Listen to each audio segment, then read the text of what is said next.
Otak merupakan salah satu organ tubuh terpenting dan vital yang ada pada tubuh manusia.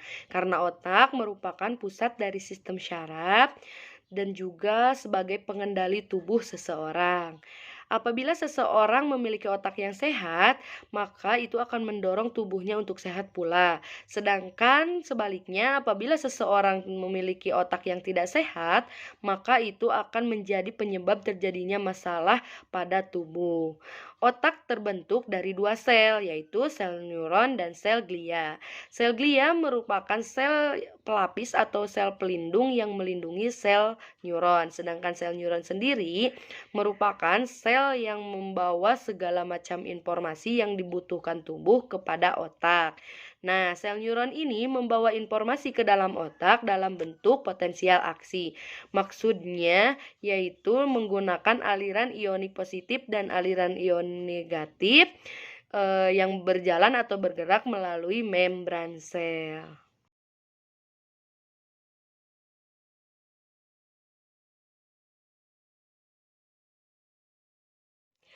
Secara umum, otak terbagi menjadi 4 bagian. Yang pertama yaitu otak besar atau cerebrum, yang kedua yaitu otak kecil atau cerebellum, yang ketiga yaitu batang otak atau brainstem, dan yang keempat yaitu sistem limbik. Nah, yang pertama yaitu otak besar atau cerebrum. Sesuai dengan namanya yaitu otak besar merupakan bagian terbesar yang ada pada otak.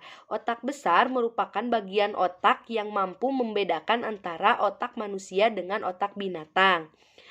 Dengan otak besar, manusia mampu berpikir, mengendalikan pikiran, berbicara, bahkan mengingat.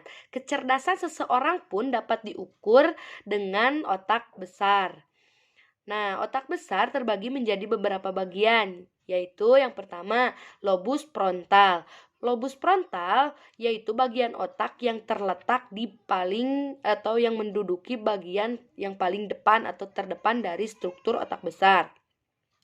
Lobus frontal ini memiliki hubungan dengan perilaku manusia, seperti kemampuan bergerak, kognitif, perencanaan, kreativitas, kontrol perasaan, dan lain sebagainya. Yang kedua mungkin lobus parietal. Lobus parietal merupakan bagian otak besar yang berada di tengah, di mana lobus parietal berhubungan dengan proses sensorik tubuh berupa tekanan, sentuhan, rabaan, dan lain-lain. Yang ketiga mungkin lobus occipital. Lobus occipital adalah bagian otak besar yang terletak di bagian belakang, paling belakang dari otak besar tersebut. Bagian otak besar ini memiliki hubungan dengan penglihatan atau visual manusia, sehingga tubuh mampu membedakan segala hal yang dilihat oleh mata. Yang keempat mungkin lobus temporal. Lobus temporal adalah bagian otak besar yang terdapat di samping kiri dan kanan dari otak besar. Lobus temporal berhubungan dengan suara atau verbal manusia, sehingga dengan adanya lobus temporal ini manusia dapat berbicara serta membedakan berbagai bahasa yang digunakan. Selanjutnya yang kedua yaitu otak kecil atau cerebellum. Otak kecil adalah salah satu bagian otak yang berada di bawah lobus occipital atau pada otak besar ya, tepatnya di bagian belakang kepala dan berhubungan dengan leher bagian atas. Otak kecil ini memiliki hubungan dan fungsi gerakan manusia seperti mengontrol gerakan manusia, mengontrol gerak koordinasi antar otot, keseimbangan, dan lain sebagainya. Tanpa ada otak kecil, gerakan manusia menjadi tidak terkoordinasi dengan baik, sehingga mengakibatkan seseorang tidak dapat menggunakan otot-ototnya untuk melakukan aktivitas. Yang ketiga mungkin batang otak. Batang otak adalah bagian yang memiliki peran penting layaknya otak besar dan otak kecil. Batang otak berada di leher bagian atas dan memanjang hingga sampai ke sumsum tulang belakang manusia. Batang otak mengatur fungsi dasar manusia seperti mengatur pernapasan, proses denyut jantung, proses kerja ginjal, dan lain sebagainya. Mungkin lebih ke hal yang vital atau ke organ-organ vital. Oleh karena itu, di dalam medis dikenal dengan mati batang otak, yaitu suatu keadaan cederanya batang otak yang mengakibatkan orang tersebut mati biologis. Nah, batang otak ini pun terbagi menjadi beberapa bagian. Ada 3 ya. Yang pertama otak tengah, yang kedua medula oblongata, dan yang ketiga pons. Nah, yang pertama otak tengah yaitu bagian batang otak yang menjadi penghubung antara otak besar dan otak kecil. Otak tengah berhubungan dengan proses penglihatan pada manusia. Yang kedua mungkin medula oblongata.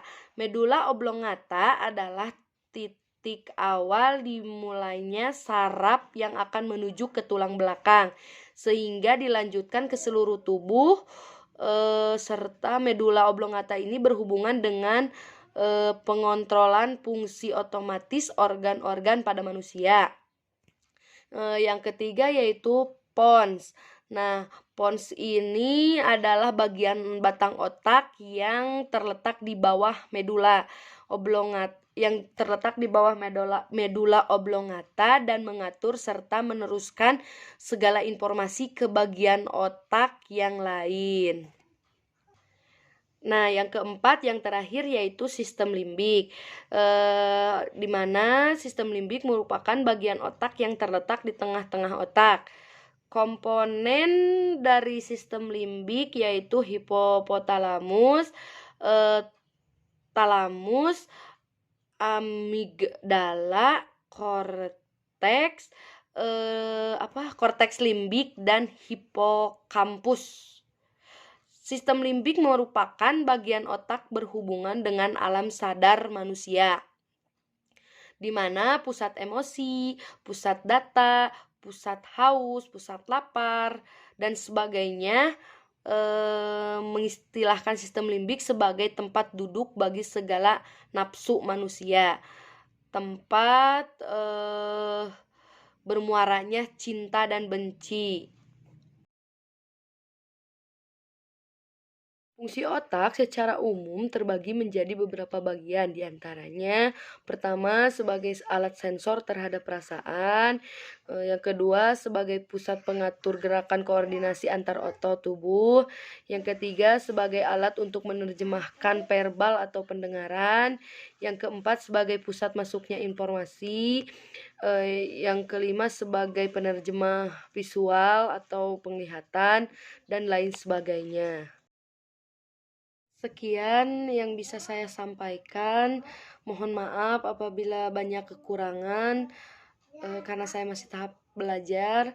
Terima kasih atas perhatiannya. Billahi taufiq wal hidayah. Wassalamualaikum warahmatullahi wabarakatuh.